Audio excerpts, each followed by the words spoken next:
Una casa en la selva. Bob y yo encontramos a Yaboquina, un jefe indio motilón, solo allí en el claro de la selva, en lo alto del acantilado.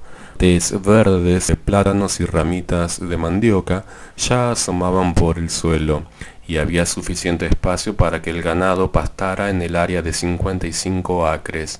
Mientras hablábamos con Ayaboquina sobre los avances que estaban haciendo los indios, escuchamos el sonido de una lancha motor en el río de abajo. Estaba demasiado cerca de la costa para que pudiéramos verlo, pero pudimos oírlo cuando fondeó. Por lo general, alguien tarda varios minutos en llegar al claro. Sin embargo, mucho antes de lo que esperábamos, apareció allí un hombre de piel oscura. «Buenas tardes», dijo con dureza en español. Se quedó sin aliento y esperó impaciente mientras yo seguía hablando con Ayaboquina. Vi de reojo que se trataba de Humberto Abril, uno de los prófugos que se había instalado en esa zona. Sabía que tenía mal carácter y que había amenazado a los motilones. Ahora, obviamente, estaba furioso.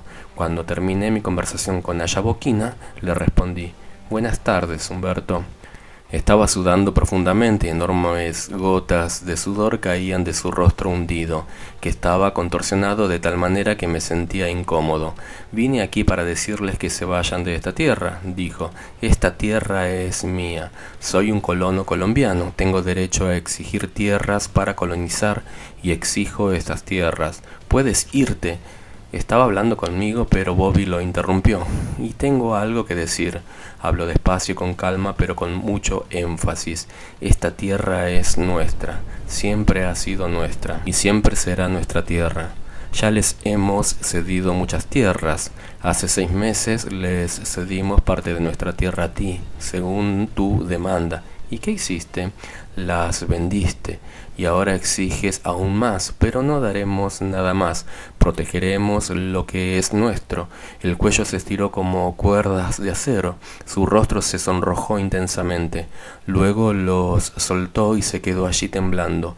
El miedo comenzó a correr por mi columna como hielo, pero Bobby estaba seguro de sí mismo. «No te pertenece», gritó Humberto.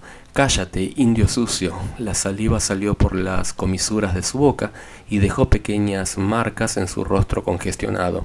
Y luego colocó su dedo índice sobre el pulgar de su mano derecha, formando una cruz. Nos lo señaló. Tenía los ojos desorbitados y su mano temblaba tanto que casi no podía mantenerla firme. Besó sus dedos. «Por Dios», dijo, besando nuevamente sus dedos y escupiendo en el suelo. «Por todos los santos», y volvió a escupir, sacudiendo la cabeza con tanta violencia que pareció más un espasmo que un movimiento consciente. «En el nombre de la Virgen Madre», por tercera vez escupió, «y por esa cruz». Escupió de nuevo y luego, mirándome directamente, se llevó el pulgar y el índice a la boca y los besó. Su voz: «Te mataré», y luego gritó: «Juro sobre esta cruz que te mataré». Giró sobre sus talones y bajó la rampa. Observamos la nuca que hasta que desapareció todavía estaba sangrando y sus músculos y venas todavía estaban abultadas como cuerdas. Permanecimos en silencio hasta que lo escuchamos arrancar su bote y luego desaparecer en la distancia. Yo estaba temblando. «Bobby lo hará. Él te matará. Siento que está diciendo la verdad». «Tiene razón, Bruco. ¿Qué podemos hacer al respecto?» Ayaboquina, Bobby y yo pensamos en algunas precauciones de seguridad. «Pero Bruco», dijo Bobby, «en estas medidas no se consigue una seguridad perfecta. Solo Dios puede ayudarnos». Y entonces los tres inclinamos la cabeza y juntos hablamos con Dios. Mientras lo hacíamos, mi miedo fue reemplazado por la alegría que me había llenado cuando vi a Bobby por primera vez esa mañana. Se había extendido por mi alma, llegando hasta mi estómago. Sin embargo, no fue la misma alegría. Era mucho más profundo, como si le hubieran inyectado dolor, peligro y miedo, volviéndola mucho más profunda y sensible. ¿Cuánto había pasado en esas pocas horas desde que mi avión sobrevoló la ciudad de Río de Ouro? Antes de aterrizar, debajo del avión podía ver la jungla extendiéndose en el horizonte como una alfombra verde densa y pesada. A la derecha se veía una franja oscura como si fuera un hilo marrón mal colocado sobre esa alfombra verde. Era el río Catatumbo. Volamos hasta el ferry y vi un grupo de casas, todas nuevas, que componían la ciudad. Daba la impresión de estar perdidos en medio de aquella vasta jungla, pero está creciendo, pensé. Entonces recordé que apenas 10 años antes no había ninguna casa, excepto árboles frondosos que tapaban el sol y un denso follaje debajo de ellos. Quizás un loro me había gritado. Ahora, en el mismo lugar había un pequeño pueblo. Un chorro de alegría me invadió, no por la ciudad, sino porque regresaba de Estados Unidos y pronto estaría junto a Bobby, mi hermano de pacto. Pegué los ojos a la ventanilla tratando de ver de frente al avión, y mis emociones subieron desde mi estómago hasta mi espalda en un escalofrío. A medida que el viejo desgastado de C3 perdía altura, los árboles estaban tan cerca del cuerpo del avión que parecía que las ruedas seguramente los tocarían. El avión giraría y nos arrojaría a la jungla. Pero de repente hubo un claro en el follaje y estábamos en un claro, un camino largo y estrecho que atravesaba la jungla. Tocamos el suelo con algunos golpes y una sacudida, los frenos chirriaron, tratando de mantener el gran avión en la pequeña pista. Mientras nos llevaban al final de la pista, mis ojos buscaron a Bobby entre la gente que estaba allí. No pude verlo, pero mientras bajaba la rampa lo vi un poco lejos. Su torso pequeño y fuerte parecía muy ágil y poderoso, incluso debajo de su camisa holgada a cuadros y pantalones oscuros. Su rostro era más oscuro que el del resto de personas que esperaban la llegada del avión, pero aún así, desde la rampa pude ver sus dientes blancos brillando. Era una sonrisa que decía: «Has vuelto, Bruco, qué bueno». Nunca usó mi nombre americano, Bruce. Empecé a correr cuando me acerqué a él, lo agarré y le di un verdadero saludo motilón. Creo que presentamos una imagen muy exótica, un indio bajo y de piel oscura abrazando a un americano alto y rubio. Pero a nosotros no nos hizo ninguna diferencia. Mi hermano, dije, mi hermano Bobby llora. Lo llamé por su propio nombre, como siempre hacía en los momentos solemnes. Lo sostuve con el brazo extendido. «Te ves bien», le dije. «¿Cómo está tu esposa? ¿Y tu hijo? ¿Les va bien?» «Mi esposa está bien», dijo Bobby. «Está muy sana y muy feliz. Es sumamente feliz de ser madre de un hijo hermoso y sano». «Entonces, ¿él está bien?» «Oh sí, él es gordo. Necesitas verlo. Y ya anda por la casa como un monito. Ven», añadió, «será mejor que no nos quedemos aquí todo el día. Vamos por tu equipaje». Mientras caminábamos hacia el avión donde se recogía todo el equipaje, Bobby preguntó: «¿Cómo les fue en sus negocios en Estados Unidos?» Pensé en esa inmensidad de rostros, en las infinitas habitaciones de hotel, todas parecidas. Sacudí la cabeza. «No lo sé, Bobby. Creo que logré hacer las cosas que había que hacer, pero estoy inmensamente feliz de estar de regreso». Bobby habló de su familia. Estaba tan feliz como podía recordar al verlo así. Sus ojos oscuros brillaban. Me había preocupado por él después de la muerte de su hija, porque durante algunas semanas había estado malhumorado y sin comunicarse.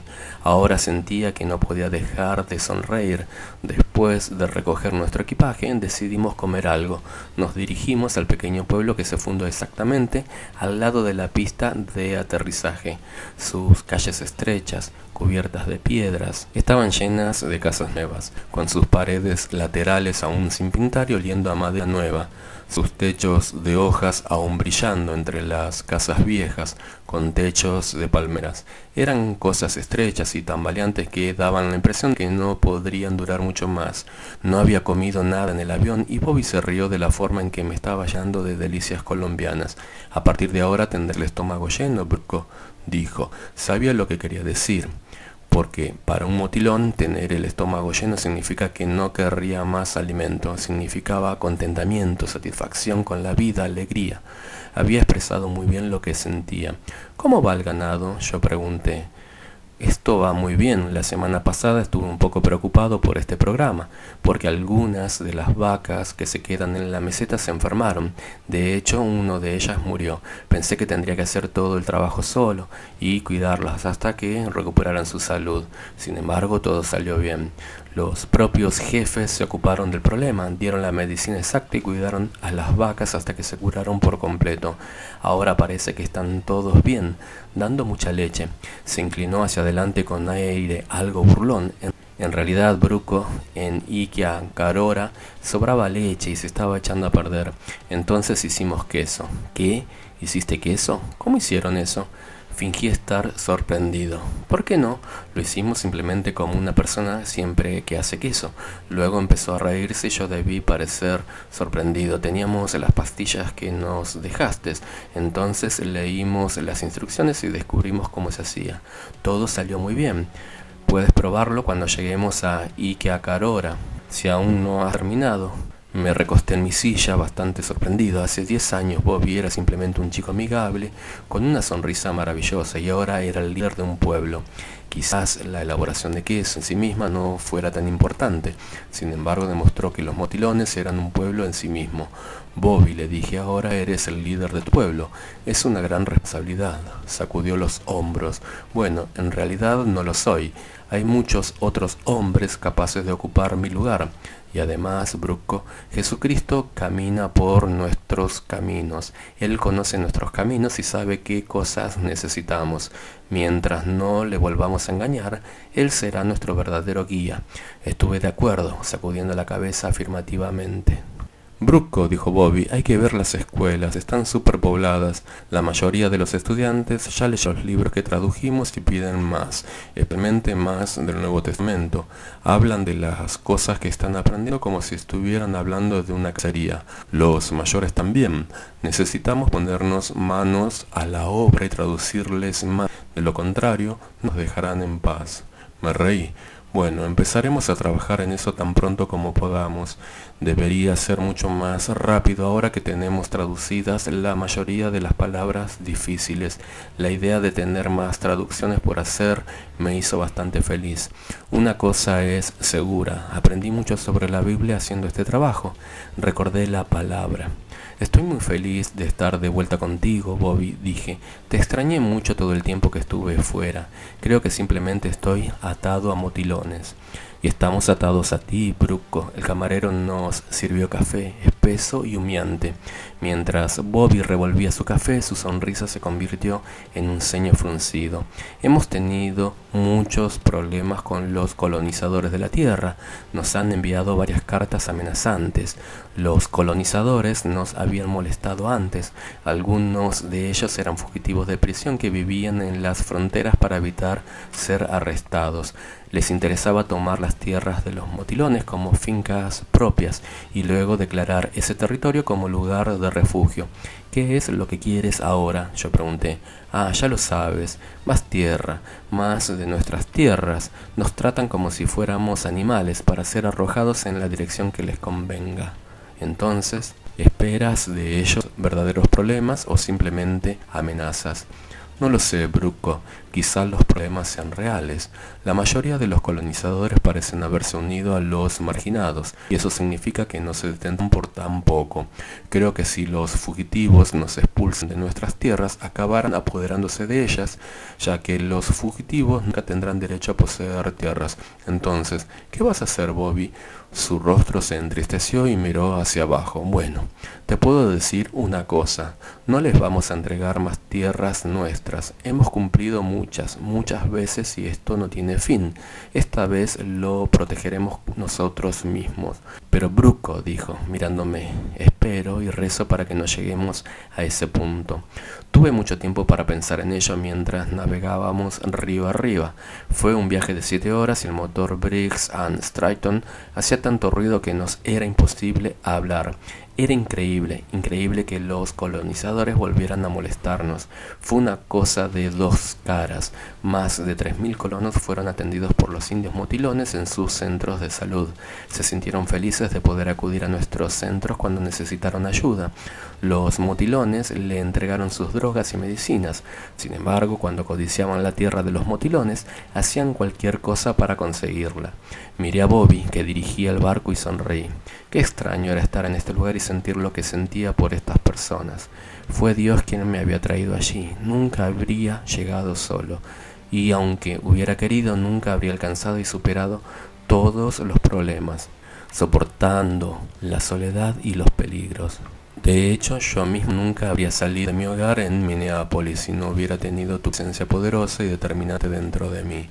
Mientras estaba sentado allí en el bote, le di gracias a Dios por Bobby, por los motilones y por las selvas que estaban por todas partes a nuestro alrededor e incluso encima de nosotros, como una tienda de campaña. Árboles enormes de troncos delgados se elevaban a lo alto, buscando la luz del sol que apenas penetraba el suelo de la selva. Un espeso musgo verde colgaba de los lados de cada árbol y debajo de ellos había una espesa vegetación, enredaderas de la altura de un hombre, follaje, matas, todo un verde brillante. Cuando el río se hizo más estrecho, nos detuvimos bajo los árboles. Parecía tan oscuro como la noche. El aire era cálido, húmedo y sofocante. Los insectos nos rodeaban y nos picaban, pero yo estaba inmensamente feliz. Esa era mi casa. En todos los demás lugares me sentí fuera de lugar. Navegamos durante 5 horas y media. Ninguno de nosotros intentó hablar. Sin embargo, hubo comunicación entre nosotros. Indicamos algo y recordamos alguna experiencia que habíamos vivido juntos. No vimos vida en el río. Unos pájaros de colores brillantes volaron entre los árboles por unos instantes y luego desaparecieron. Cuando paramos el motor para repostar, pudimos oír los gritos de los animales. Sin embargo, no había señales de colonización humana. De repente nos dimos cuenta, por las curvas del río, que nos acercábamos a la casa colectiva de Yaboquina. Bobby me miró inquisitivamente y señaló una casa que se encontraba en lo alto de un acantilado. ¿Quieres parar? Él estaba preguntando. Dije sí. Dirigió el barco hacia la orilla del río. Atamos el bote a un árbol y rápidamente subimos a la orilla. En lo alto, a unos metros de la casa, había un cartel nuevo, grande y con letras muy claras, informando que más allá de ese punto estaba el territorio de los motilones y que era ilegal establecerse allí.